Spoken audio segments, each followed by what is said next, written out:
जो आदमी है जो एलोपैथी की तरफ है वो अंग्रेजी दवाई क्यों ना खाए और आपके आयुर्वेदिक की तरफ क्यों जाए?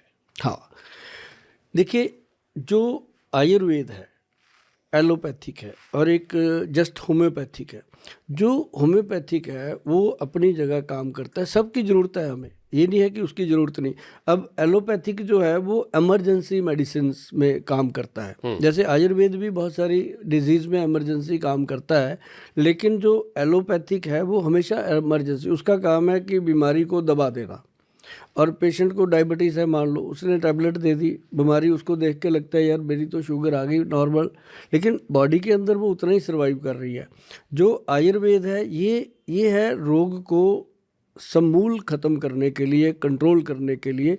और इसका एक डिफरेंस ये है कि जो एलोपैथिक है वो है अपने रोग को दबाने के लिए, जो आयुर्वेद है वो आपको लंबा जीवन तंदुरुस्त जीने के लिए दिया जाता है। जो लोग बीमार नहीं हैं उनके लिए भी है ये, मतलब यही नहीं है कि बीमारी हो गई तब, ऐसा भी है कि ऐसी दवाइयाँ औषधियाँ हैं कि बीमार हो ही ना आप।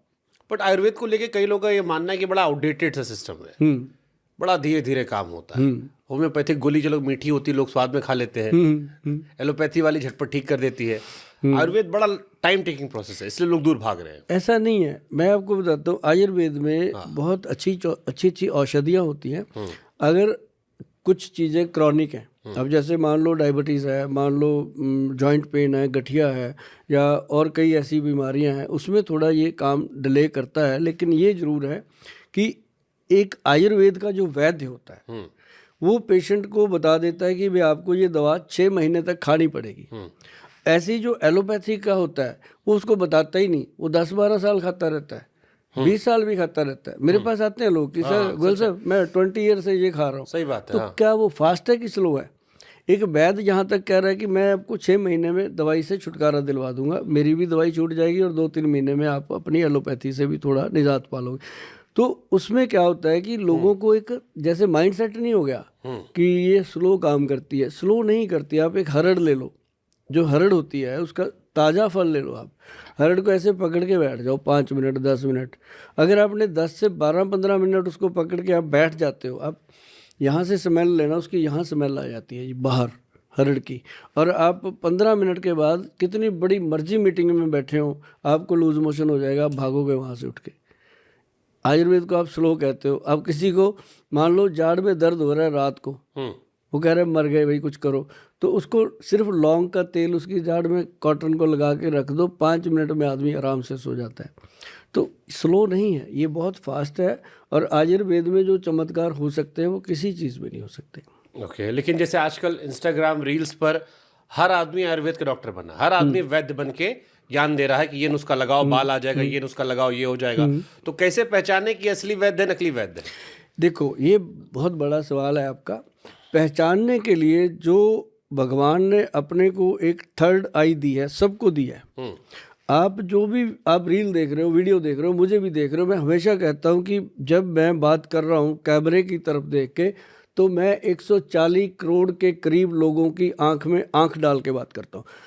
आपको अगर मेरी आंख पहचानने में गलती हो गई ना, तो ये आपकी गलती है, किसी और की नहीं है। भगवान ने सबको इतनी सोच दे रखी है। पहचानने में गलती मतलब जो बात आप कर रहे हैं उस बात के अंदर कितनी सच्चाई है वो सामने वाले को फट पता चलती है कि ये कितनी सच्चाई है, क्या हो सकता है। लेकिन एक चीज़ बड़ी है मिश्रा जी, जो आपने सवाल किया है कि लोगों को कैसे पता चले कि ये वैद्य, और ये बहुत ज़रूरी है कि आजकल जो लोग ऑनलाइन कर रहे हैं कि हमें ये दवा भेज दो या मंगा लो या ऑर्डर कर दो, बेहतर होता है कि वैद्य को हमेशा मिलो, मिल कर के उसको नब्ज़ दिखाओ। और नब्ज़ देखने का एक मेथड होता है, उसको मजाक में नहीं लेना चाहिए। वो हमेशा मॉर्निंग टाइम खाली पेट होती है नब्ज़ की असली जो एनालाइज होता है, और ग्रंथ जो कहते हैं वैद्य भी उस समय खाली पेट होना चाहिए और पेशेंट भी खाली पेट होना चाहिए। फिर वो चीज़ें बता जाता है जो चीज़ें शायद उसको याद भी नहीं होती। अब जैसे नाड़ी पकड़ के जो बीमारी बताते थे, रोगी का रोग, कौन कौन से रोग तुमको, ऐसे वाले वैद्य बहुत कम हो गए, बहुत कम है।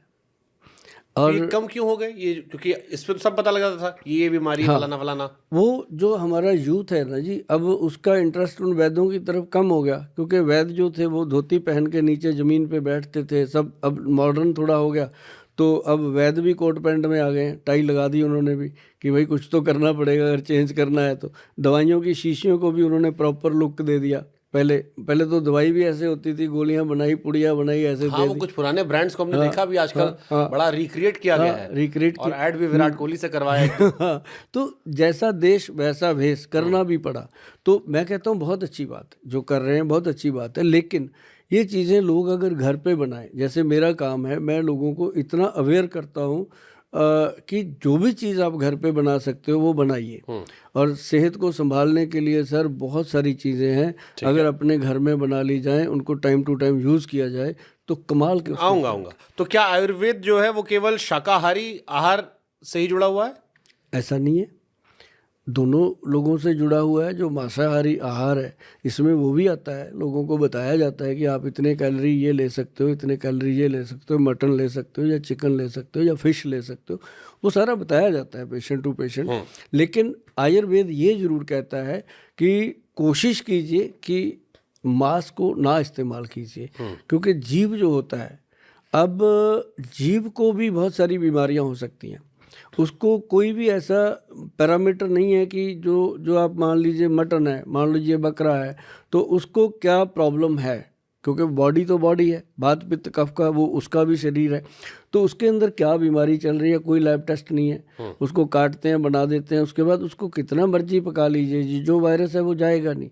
ऐसे ही जो चिकन है, मुर्गे हैं, उनको भी आप जब काट लेते हो तो उसके अंदर क्या रोग चल रहा था वो इंसान के अंदर जा रहे हैं, और उसकी भरपाई हम सब कर रहे हैं।